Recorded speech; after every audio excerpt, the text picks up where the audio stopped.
Welcome to another episode. And today we have a special guest, Malvika Jhangiani, who is the Vice President of HR Learning and Development segment at Newell Brands. And we are talking today about transforming challenges into adventures and finding the joy in change. Welcome, Malvika. So happy to have you here today. Excited to be here. Thanks for having me, Ivna. Yeah, absolutely. Thank you. Let's talk a little bit about hard conversations around pushing back and challenging others effectively. I'm sure at your level now, you've had to do that at some point. What have you learned around challenging and pushing back others in a way that's effective, that works? That's a great question. Early in my career, I went directly to challenge and say, I disagree, or I don't think that's going to work. And here's why. And over a period of time, I've learned, I now employ what I call my ABC theory, which is A for acknowledge. So I acknowledge that the other person comes from this point of view, and I say, I hear you. B for build. And so I build either the relationship or credibility in myself to say, here's why I think I have a different opinion or a stronger opinion, or we have a relationship. I know we can partner to solve this together. And C, to challenge, and then bring out the challenge at the end to say, we can still get to the same outcome, but we do it a little differently. And I'll take an example. I remember I'd stepped into a role and we just had a new business leader and we were given the challenge to restructure the entire business. And this business was like 60% of our overall revenue. And so this leader came in and he wanted to restructure it. And he was like, Malvika, you and I, we're going to get into a room. We're going to whiteboard this new structure and we're going to implement it because we don't want to leak. We don't want customers finding out. We don't want anyone finding out. And I knew there was just a lot of revenue and profit at stake if we did just him and I together. So I started off with, okay, so once I hear you, however, and I know you want to keep this tight and I know you don't want to leak. And I know it's important that we keep this confidential. However, for us to do this right, let's bring in your direct reports into the cone of silence. And we will swear them to secrecy and we'll still work and get to the same outcome. But 2 people can't do it. We need 6. And eventually I got him there. And then we began what we call Project Panther, which was all about stealth. So we still did the project the way we wanted. We had a little fun with the title, but we did it in a hybrid way, not totally his way, tighter, fewer people than I would have ideally liked. But we got to middle ground by getting to that kind of outcome. I find if you go with a solution-focused approach, when you challenge, that works way better than just saying, no, this won't work. Fascinating example. I love the ABC method. At the end, as soon as you did your ABC with him, what did he say? How did he respond? Was he like immediately open or did you have to do some more convincing? I had to do more convincing. And I fully acknowledged that his challenge was not, he didn't think the team was not capable. He just wasn't sure the team would keep it confidential. He was worried that we would have a leak, customers would find out we were reorging, we'd cause panic in the marketplace. So I had to convince him that one, selective members of his team at these levels, need to be trusted if they are truly sitting in those chairs. And I said, let's do a pilot. Let's not give them the full financials we want to get out of it. Let's maybe unpack it one by one and just share a piece of the puzzle with them. Final decision on what we do is ours. And so eventually I got him there. And 6-8 months down the line, once we implemented, he came back and he was like, I didn't always appreciate this, but that was the right way, Malvika. I'm glad you suggested we bring them in because they were along with us in the change journey. And the outcome was richer because we had not a lot of cooks in the kitchen, just few selective cooks, but the right people making the right calls. That's so crucial. So he came back and agreed with you after 8 months, pretty much. And you had to keep insisting and pushing your perspective and understanding his perspective, but also bridging and negotiating a path forward to accommodate for his concerns until you get the point where he said yes, and you found an agreement, a middle ground, and tested out his hypothesis that people couldn't be trusted with this information, which is actually a very common problem in organizations. And I like how you had conviction around, we need these people to be to trust them, otherwise this is not going to work, but let's test it out.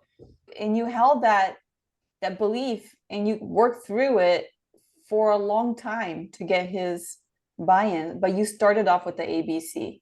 Yeah, it took a few weeks to convince him. And then I had to have follow-up meetings with the leadership team as well, saying, okay, I've gotten him to a point where he's going to bring us into the circle. Now, really, I know you want to tell your teams you're working on this. You cannot. We cannot have a leak.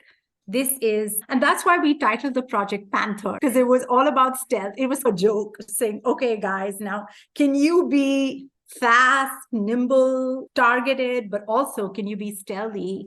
Because we need you to be for us to implement this in the marketplace and not have rumors flying around. And so he had very valid concerns, because in the past we did have leaks. But this time around, I'm a firm believer in inclusiveness where appropriate. And so I wanted to include at least key stakeholders who were going to be impacted by this decision and involve them in crafting the solution versus giving them a finished product and saying, just go implement. So this way we got them all involved in designing what that final outcome was. And they appreciated the trust. Yes, that's what I was going to say. Not only did you negotiate and challenge this leader with the ABC method, but you also elevated and resolved a problem, a trust problem, which is a significant problem when it comes to important leadership who needs to be involved in things with your organization. Obviously, that was great for them. That was great for the organization. That was great for the person that you were convincing. And so, yes, it was a lot of work, but ultimately you did a lot of good and created a lot of value in the process. And you said that earlier when you were starting out that you would go straight to challenge. What kind of response would you get when you did that? I think they thought I was aggressive, too direct. That was the feedback I got. She's very direct. She's very aggressive, especially when I moved from India to the US. So I moved from India, which is a very direct culture, to the Midwest, where if you had to challenge, people would say, can I play devil's advocate? I don't disagree, but. And I remember sitting in meetings, watching my peers use all of these words. And I literally would take out my notebook after I realized I was not being successful. And I'm like, Joanna said this. Next time, when I have something to challenge, I'm going to say, can I open the kimono? And still say the negative thing, but they say it a little bit more subtly. So I also learned in certain rooms, they want the direct challenge. In certain rooms, they want you to not dance around the issue, but present it with a little bit more finesse. And so you have to be able to read the room, read the stakeholders, and then challenge once you understand where they're coming from. Therefore, you've got to acknowledge their point of view. You have to build that credibility and come with a solution-focused approach and say, here's why I believe differently. I can still take you to the same outcome, but I might take a different route, and that's okay. Yeah, and I think that's key. Remind me, so the B you said is build. So it's build the relationship with the individual where they trust you, or build credibility for yourself, where they know that the reason you're coming at it is because you've had X amount of experience in this area, or you've seen this rodeo before and you'd like to do it a little differently this time. So it's about just building that before directly jumping to challenge, which most of us tend to do. Yes. Yeah, no, brilliant. Do you currently use the line, can I play devil's advocate? I don't disagree, but yes. The line I find the funniest is open the kimono. And I was like, okay, I have a visual, but It worked for that person. Oh my So I gosh. don't use that. So give me an example. Oh, let me open the kimono. Is it Yeah, okay like if I so this open the person would kimono? say it and say, can I open the kimono? Just say the emperor has no clothes. Can I just say that, can I show you the good, bad, ugly scars? It was effective, but interesting. I don't use that. But I will say, when I'm faced with something, I'll say, how about I acknowledge where you come from. However, based on my experience, I think we can still get to the same outcome, but if we do it this way. Or sometimes you don't agree at all with the direction they're heading, in which case I will say, I acknowledge where you come from. I appreciate this. In my experience, however, this approach might be better to still get us in the direction we want to get to. Because 9 out of 10 times, you're still working towards the same end result. It's just people will take different routes to get to the same end game. Yeah, it Sometimes you is. have a leader who just directly, like I have a leader who may directly say, oh, this person isn't working out. Let's fire him or her. And I'd say, let's just pause. Have you gathered some feedback? Have you chatted with a person? Have you understood why? How about we do this? And then you can still take your decision. If he or she is not working out, then we can still do that route. And 9 out of 10 times, when you put the mirror in front of them and show them an alternative view, they themselves will say, I didn't quite think of it this way. Fine, let's try that. Absolutely. Have you found that using this ABC method and these still very direct, but like you said, more refined ways of questioning and challenging others has brought you some level of comfort and perhaps even joy in those challenging conversation moments? It has, because it allows me to think and read. When I follow my 3-step process, it helps me gauge body language, understand where the person's coming from, and think through how I want to adapt what I'm going to say. Because 9 out of 10 times when someone says something, we know what our response is. But sometimes if we go to that response too soon, we've lost the other person. So I think it helps me pause, reflect, fine-tune my strategy. And then at the end, I find we land in a place that's better, that we both are comfortable with, versus one of us just saying jump and the other one has to say how high. Now we pause and we say, we need to do a jump. Let's talk about it. What jump do we want? Is this a long jump? Is this a high jump? Is it a jump of joy? Why are we jumping? What are we trying to get to? Let's craft that out. And then let's decide what's our strategy of getting there. It's definitely, given the example you gave, is you end up being more convincing, more persuasive, more influential, and you're perceived as being more respectful and more thoughtful of others, which in turn leads others to respect you more, as well as build a relationship and more trust, even after the challenge, even during the challenge process. Yeah, because I find sometimes going through these tough moments is what brings you closer. Yeah. As a leadership team, as with another individual where you have a different point of opinion, sometimes that conflict actually helps build and forge a stronger relationship. But it totally depends on how you navigate through it. If it's a win-lose kind of equation, then you're not going to emerge stronger. But if you go at it with a win attitude, and let's do what's good for the organization or the greater good, then you do get that stronger relationship out of it. Absolutely. I agree with you. All right. So let's move on to a next tricky kind of conversation that needs to happen, especially with women.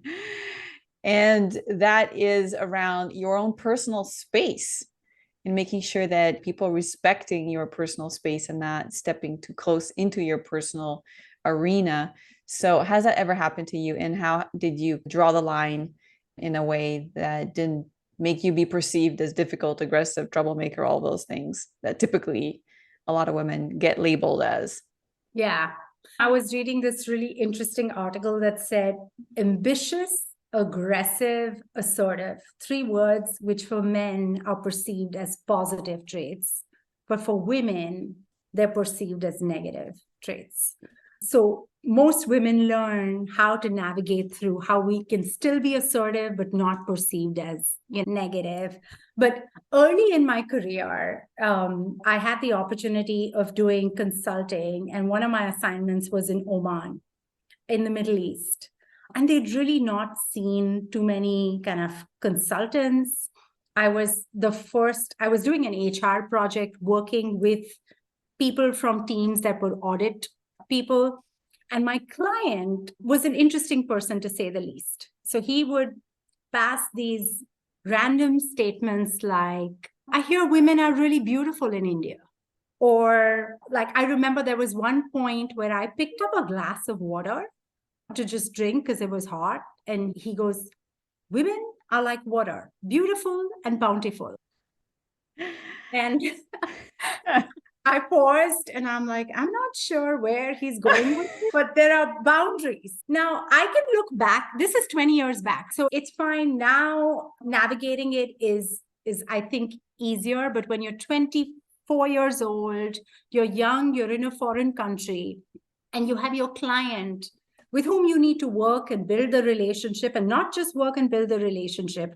Ideally, you want an add-on assignment. You want this person to give you more revenue at the end of it. How do you navigate through that? So I quickly figured out how to redirect his conversation from the water example. For example, I remember saying, that's a refreshing thought, but let's talk about how we're going to restructure all your HR systems and processes to get you ready for what we need to do. So redirecting, being firm, I learned quickly how to keep the conversation focused on the topic at hand. Do not meander with that. With other clients, for example, I'd happily talk about the weather or how are things going to build the relationship. But I quickly learned with this guy, I needed to keep it really focused to just business at hand. So at any point of time, I always had someone from audit there with me when we were visiting the site. And I would say, so-and-so, now we've got to keep Mr. Blah really focused on the topic at hand. And I'd start off meetings saying, here's our purpose of the meeting today. This is what success looks like. So we could keep directing him back to this is success. But I learned a ton, I have to say, in that kind of project, working with a multicultural team in a completely different culture than I was used to. And I grew a lot. And for someone who is 24 and put in that situation, and I'm guessing this client was significantly older and a male, and in that moment you were by yourself with him, you had to think on your feet because you were not expecting this comment at all. But then not only did you resolve, and that's I think media training is really good for that, because usually these journalists are looking for something to make you look bad or to create a sensation. That's the technique. It's acknowledge, which is the A from your ABC, and then pivot to what you want to talk about. So you're maintaining control of the conversation. Even if you are younger, but you are able to maintain control of the conversation, then you develop methods to make sure that going forward, hey, to make sure that I'm working with this person and get what I want from this relationship and this business, the partnership, I can't be talking about the weather, family, personal stuff. It's got to be like this. There needs to be agenda. There needs to be clarity. There needs to be someone else with me. Did you get additional assignments from this client? Just curiosity. We did. And over a period of time, he respected me. But I had to build that. And like you said, the first time that line came, you tend as women to ignore it. You're like, oh, maybe that was just an offhand comment. The third time there's a line which kind of is borderline not appropriate, in a cultural context where I don't know whether it is or isn't, because they hadn't seen too many women work, etc. You're the anomaly. I quickly realized, okay, need to rechange my strategy. Warm, sunny Malvika will not come to work on this assignment. Business Malvika will come to work, will show up, who's really focused, on point, and then we'd move on because we've got to customize this to still get this to an outcome. So did your attitude, maybe your voice and your inflection, did your clothing and the way you dressed and positioned yourself, did that change as well with that specific client? We had a clear no elbows, no knees kind of policy. Oh, that's So right. clothing Okay. was very conservative in any case. I don't think clothing changed. Tone changed, inflection changed. It was far more kind of professional, to the point, short bullet points, summarizing what we heard in the meeting, and just ensuring that there was this other person who was my buffer. So if things went a little to the personal space, I knew this other guy would step in and he would do the talk about the weather. And I would talk about HR and the project at hand. So we had a good tag team going to ensure that we still kept the assignment on track and focused. But yeah. Because of the way you adapted to the situation, ended up being a win for everyone. Because there's so many different outcomes that could have happened. So I've worked with Almanis before, and they're great people. But you're right, there are cultural differences. It's strange for them to see a young woman be working with a young woman in a certain capacity. So yes, that could happen. I could absolutely see it happening. But the outcomes could have been you would have just quit project the client, or you would escalate it, which wouldn't really help you in your career. So you would lose anything else that you did, it would probably you would lose in the situation. But in this particular situation, it was a win. And you got a add-on project from that client. It's a brilliant example. At your level now, you do work with a lot of A-type leaders. How do you capture and retain their attention? Yeah, a lot of my leadership team is type A. Those are the kinds that get to the top.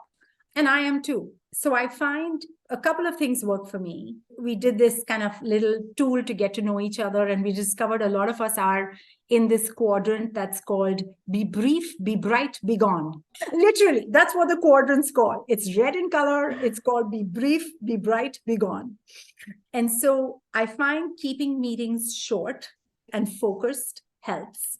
So we're not, if we have to discuss a topic, we ensure we have a really focused agenda. And if we need only 30 minutes to discuss a topic, we're only going to take 30. We're not going to take an hour.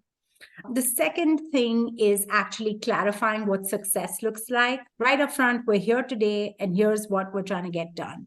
And that helps them just get all aligned with, we're meeting for this purpose.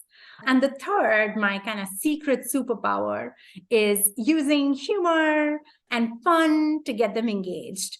And I'll give you an example. So right during Halloween, a few weeks back, we were having our talent review.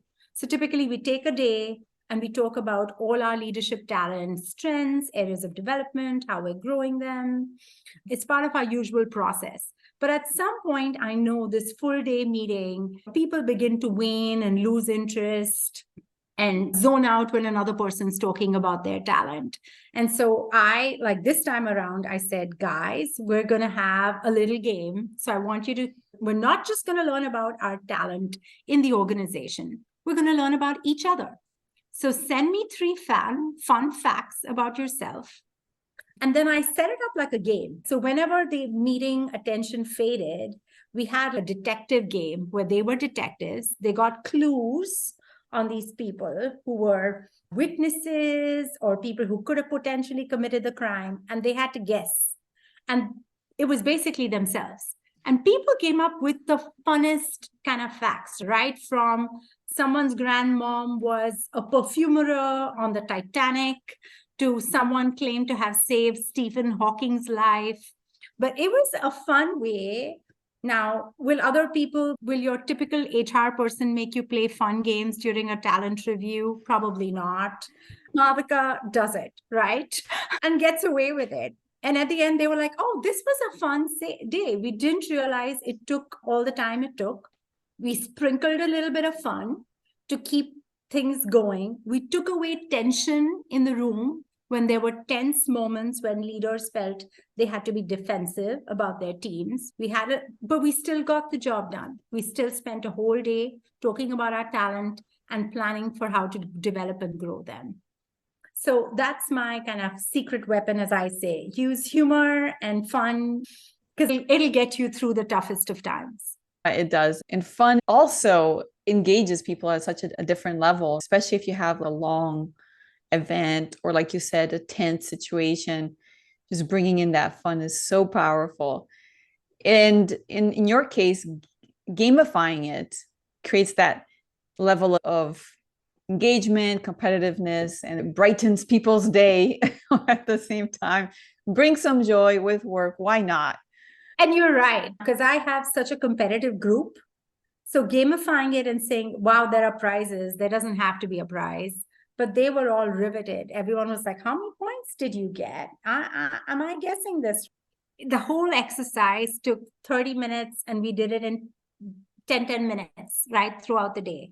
But it created a little bit more fun. And then they remember that activity. And their brain, it was like a brain booster and a brain break to then go back to, let's go to the hard task at hand, which is we still have got to get through discussing all of this talent, etc. Yeah. So recapping, so to keep attention of A-type leaders, you keep the meetings short and focused so that it aligns with their brief, bright and gone personalities. You clarify what success looks like really upfront, and then you use humor and fun to capture people, keep their attention, and relieve tension as well. Great tips. Lovely. In these tense situations, how do you find your own calm in those moments? I had one of my leaders once say, Malvika, you're like this little swan. Above water, you look so graceful and put together, but behind, under the water, I know you're furiously flapping your feet, trying to stay afloat. So for me, it's all about staying kind of calm and connected. In HR, you're almost like the therapist of everyone else. So everyone's coming in when you go into office with their kind of challenges and issues. And for you to be able to soak that in, you have to have a reservoir of calmness for yourself. So one of my main principles, which was an aha I got, I would say midway through my career, not early on, is you got to put on your oxygen mask first. Often we're so focused as women, as leaders, to always put the oxygen mask on the business or our client or our customer or our colleague. But sometimes, as they say in the airplanes, put your oxygen mask first. So I take time to put on my oxygen mask first, so I am a better professional. For me, that amounts to an hour of painting a week, 1 hour of sitting with a blank canvas and putting something on paper, and it's okay if it's a mess, but at the end it's going to be beautiful. Like that just centers me and calms me. So I do that to put on my oxygen mask. And the other trick I do is I laugh because we see all sorts of crazy things at work. I tell myself someday I'm going to write a book. And when you see something crazy or tense or whatever at work, you say, this is going to be a chapter. This is going to be a riveting chapter in my book someday. Right now, I'm not laughing about it, but someday I will. So my lines is not my circus, not my monkeys, but I do know some of the clowns. And they will feature in this bestseller that I'm going to write someday. And there's going to be a little footnote in that book which says all events and incidences are true. Names have been changed to protect anonymity of people who've actually said that.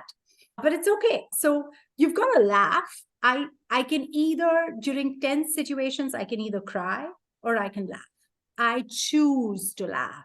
I choose to say, you know what, someday we're going to laugh about this. Right now, let's choose joy. Let's choose to find the silver lining in this tense moment. And then eventually you will. If you tend to look at it from that perspective, you will. You manifest the positiveness in that situation.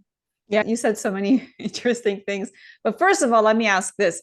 Is the painting behind you, for those who are watching the video, was that you? Is that your creation, your calm, tension alleviating creation? I wish. No, I'm not that talented. Like I said, this is more about me slapping some paint into paper and just onto a canvas and finding something pretty. But no, I'm not that accomplished. What I really like about what you said is I choose to laugh. I choose joy. You realize that you have a choice in this situation and you've contextualized the whole thing, because you're right. The best stories have a low point. They have tension. They have difficulty. They have challenge. And there's an overcoming of that. And so, yes, one day those situations are going to look like a little fun story for someone, like most things do. But until then, you choose to deal with it with joy and a certain lightness, and making sure that you're filling your own cup of peace so that you can do your therapy activities at work. I think all leaders, to some extent, are therapists in the workplace for their teams and for others around them, because drama and conflict amongst people, it just happens. And when you're going through that, like, you almost have to pause, step back, and tell yourself, this will not break me. This will shape me. Yes, it will shape who I am and who I will become, but it's not going to break me. So I've realized I do that. There's a little bit of self-talk, whether it's in front of the mirror or to myself, to say, okay, stay calm. You're going to get through this. This is going to be funny someday. Like the Oman situation, when I went through it, was I as calm about it? No, I thought about all the situations you talked about. Do I escalate? Do I quit? Do I get out of this assignment? How do I do it? But today I look back and I say, what a good experience that was, to teach me to hold my own, to be a strong leader, and to still navigate through that successfully and have a fun story to share. So you can be the narrator of your story. You just have to choose to be that. I'm not going to have the story written for me. I'm going to write my own story. Yeah, you're filling up those chapters and those pages and making that book. I know a lot of people that after they retire, they actually want to write a book about their experiences. You're already working on that book, and why not? You're writing the book in a way that you're looking at yourself in the future and saying, because that's what it is. Like, you're imagining yourself in the future and what that future self would be proud of seeing in the present. And that visualization or thought process helps you define what's the next best step in that situation to get that book and that chapter looking really good. Yeah. And it helps you to just step out from this moment, which is charged, tense, maybe not going the way you want to, and say, let's step out of this situation.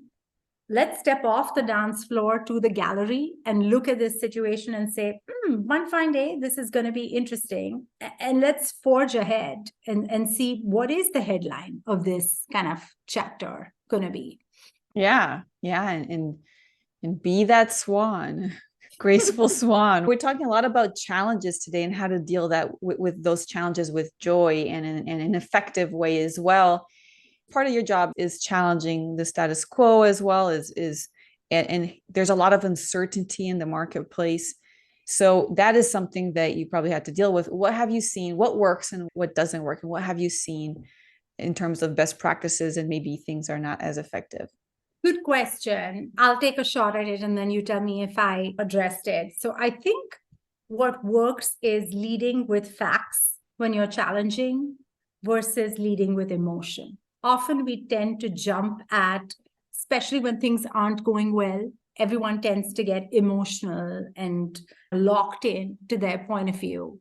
And I find if you lead with facts and data, that helps diffuse the situation. So I'll give you an example. We'll hear people are quitting. But when you contextualize it and say, how many people are quitting? Where are they quitting? Are they quitting in certain functions? What's our exit interview data telling us? You can often piecemeal and identify where you can isolate where the problem's taking place and then resolve it. So leading with facts versus emotion, I think works to handle challenges and changes, etc. Does that help?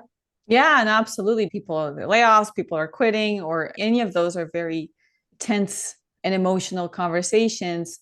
Yet it sounds such a big problem when you don't narrow down this particular issue at hand. And it can get overwhelming when you don't narrow down and get everyone focused on the specific issues that are happening versus this, oh my gosh, the sky's falling, everybody's quitting. Yes. And so you almost have to break it down and say, okay, I hear you. Again, I hear you, I understand, but let me dig into this and come back to you with data. And then we can decide how to unpack this and how to attack this. It doesn't help to look at things, I find, with rose-tinted glasses, because sometimes if you're very Pollyanna-ish and you're very, oh, it's all great and fantastic, that doesn't work either. You've got to hold up the mirror to leadership and to the team to say, okay, I acknowledge it's a little rough, and here are the positives and here are the negatives, but how can we give a balanced view to people on what's really going on? Because often it's either sunshine or doom and gloom. And the truth is really somewhere in between. So I find if you just talk about sharing that objective, let's do a SWOT, let's get aligned. Here's positive, here's negative. Now, what are we going to do to find a solution? That really helps. It definitely does. Has anyone ever come to you trying to challenge the status quo or deal with a situation, and you felt like their approach wasn't great beyond the emotion side? Or is there anything else that came up? Yeah, I've found sometimes leaders will come up, and when they're challenging a certain decision, they're being overly emotional about, I really like this one person. We're trying to do this is really going to impact this one person, versus looking at the role or the structure. And so sometimes you almost have to get them to pause and say, okay, I hear you, but read the room. Here's the environment. If we can't do it this way, what's your solution? So they're coming at it with a, no, we can't do it this way. We're going to fail. Versus you have to help them reframe the conversation and say, okay, Lisa, maybe we can't do it this way. What way would you suggest? Would you like to go to our CEO with a suggestion of how or a solution or potential options? How about this? Let's go with option A, option B, option C. You can still say you lean towards option A, but we've got to give, here's the minimum viable product. Here's a better, more, I'm going to give you 3 versions of cars. I'm going to give you the Honda, I'm going to give you the Lexus, and I'm going to give you the Mercedes. And then you decide, versus you come at this option with just one, oh my gosh, if we go down to Honda, it's not going to work. Why? Let's define why. And let's give people pros and cons and options. So once I've sat with that leader and talked him or her through, let's do options. I still want to get you to get to where, to be able to articulate your opinion, but you maybe have to think about this a little differently. Then they get to that outcome. But we've probably gotten there in a more robust manner. And they look less defensive, candidly, when they're coming to the table with a viewpoint. So that helps. Yeah. This is the flip side of the first thing that you shared with us today, which was when you challenge the status quo and others, then you try to come solution oriented versus just saying no. So this is how to help people be able to also be more solution oriented versus just saying no, by asking them those questions and helping them think about and articulate how they can come with a solution or at least options to the table. So I love that. A fear that a lot of people have is if they share these like crazy ideas, they're going to come across as stupid or like not knowing their stuff. Have you ever hesitated in sharing some over the top or crazy ideas that maybe not fully formulated yet? How do you help others and support others in opening up and sharing their maybe raw ideas as well? Great question. I think often businesses are transformed when you have those weird and wonderful ideas. There are people who are great at the here and now and normal, incremental process improvement ideas. But if you look at what has changed the world, so we've moved from consuming all our movies with those blockbuster DVDs to now streaming when Netflix dropped all episodes together. That was someone, a maverick, who sat in the room probably and said, here's a what if idea. What if we drop all these episodes all together and let people decide when they want to see it? And voila, today we have binge watching. So I find I actually enjoy the weird and wonderful. And so my goal always in our leadership team is, how do I get the quiet one in the room to feel comfortable enough to voice that what if idea that could reshape our business or our business model? And so one of the things I will do is either prep with that person before and say, do you feel comfortable sharing? Would you like, if when you share, can I be the one who steps up and says, I second this idea? Or have you talked to your peers? If you're coming up with this idea, have you planted the seed of that idea with your peers? So when you voice it, you've already got some buy-in, and they will step up as well and say, that's a really good idea, so-and-so has, and maybe we should pilot it. So I'm all about fostering and planting some of these ideas so we can test and learn and see what seed is going to actually take to the ground so we can grow something beautiful. If you come out with a radical idea, sometimes cold, you do the cold open, it may not hit as well. So if you kind of prime people or plant the idea in advance with a few critical stakeholders and then launch it, that may be a better approach. That's what I think works. By the way, I love all the vivid imagery that you share from the monkeys and the swans and the seeds growing. There's so many nice, vivid images that we can all remember when we're going through these challenges and uncertain situations. Thank you. Another big challenge that happens in almost all organizations of a certain size is organizational restructuring. And it's scary for a lot of people. There's a lot of emotions involved as well, that you're talking about emotions and all of those things.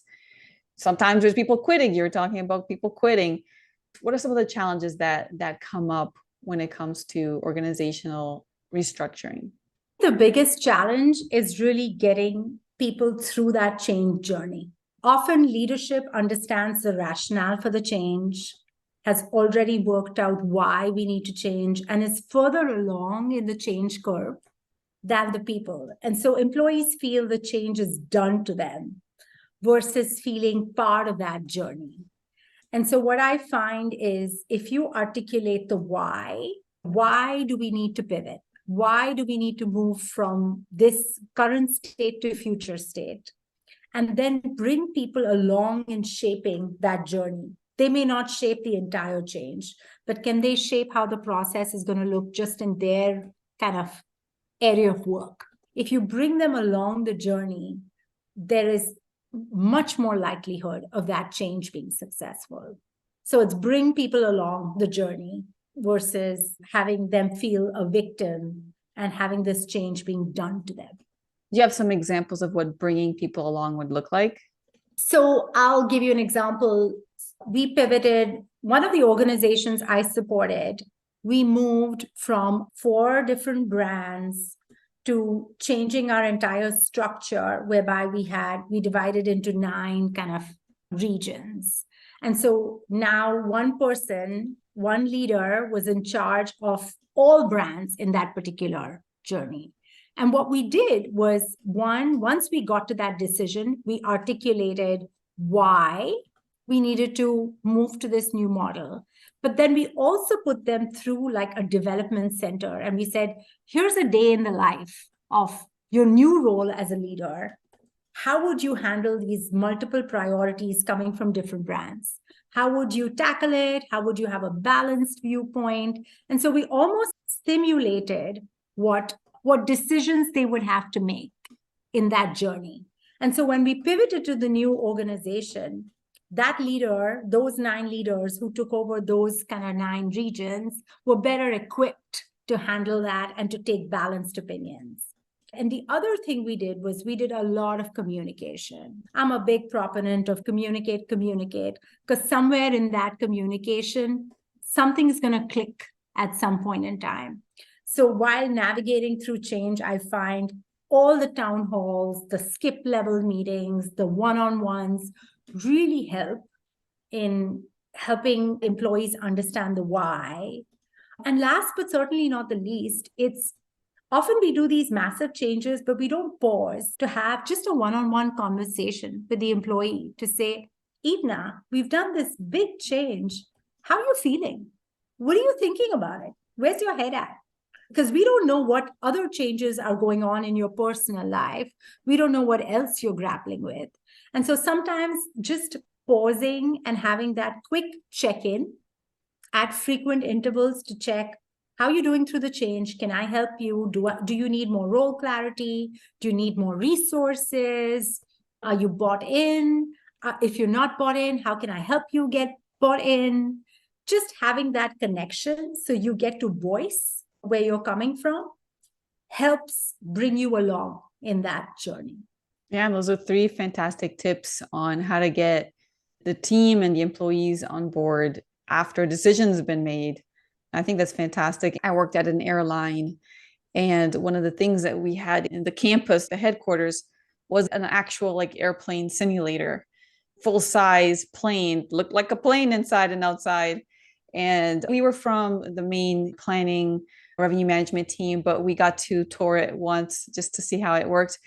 And it was pretty much a simulation that cabin crew pilots had to go through, every single one of them, in situations of risk, like deep pressure of the cabin or all sorts of crisis situations, so that they got accustomed, got used to the situation so that they could handle it.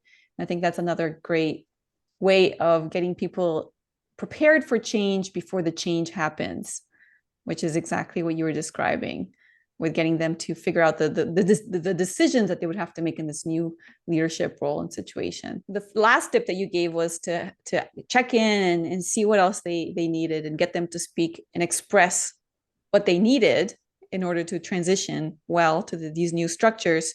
How else do you empower employee voice?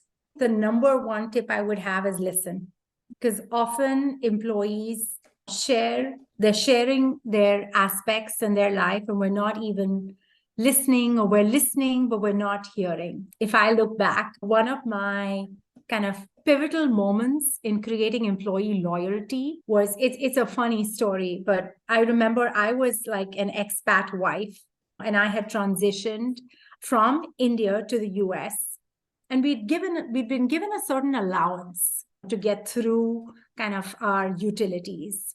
And there was a particular month, it was really cold and our kind of heating bill was $500 and our entire utility allowance was $500. So what did Malvika do? I put on sweaters, reduced temperature around the house, went about trying to balance my budget. The organization, I remember the international expat kind of HR person asked my husband, how are you guys doing? You've just moved to the US. How's it going? And he said, it's been great, except like our utility bill was crazy. And so we've hunkered down, my wife's in socks, and we're powering through. That person could have let it go. But what she actually did was she listened, and she came back the next day and she told my husband, she said, hey, by the way, if your bill's a little high, just shoot it to me. We'll change it and we'll increase your allowance for this 1 month. What it did, it's a small example, but what it demonstrated to me was that this organization truly cares. There is no lip speak. They truly care about an employee. And ironically, 2 months down the line, I joined the same organization. And I was so loyal to them because I felt when I needed you, you stood by me.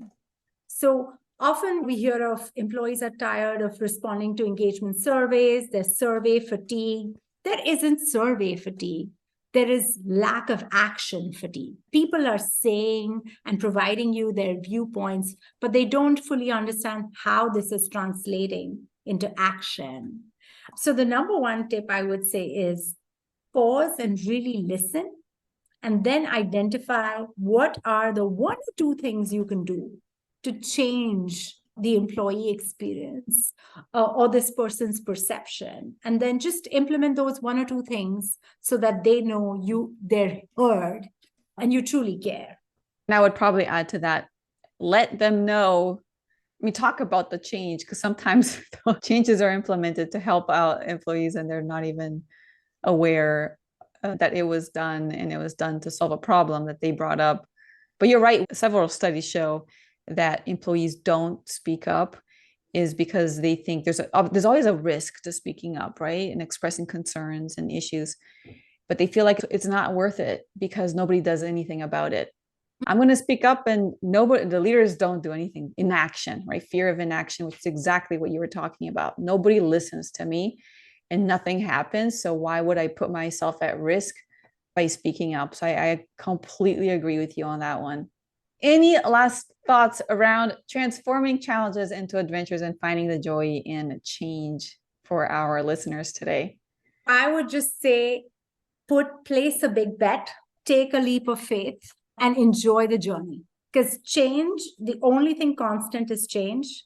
So you have to embrace the journey, gamify it, have fun with it, jump into this little kind of game that is life, and make the most of it and write your own book. It's going to be a bestseller.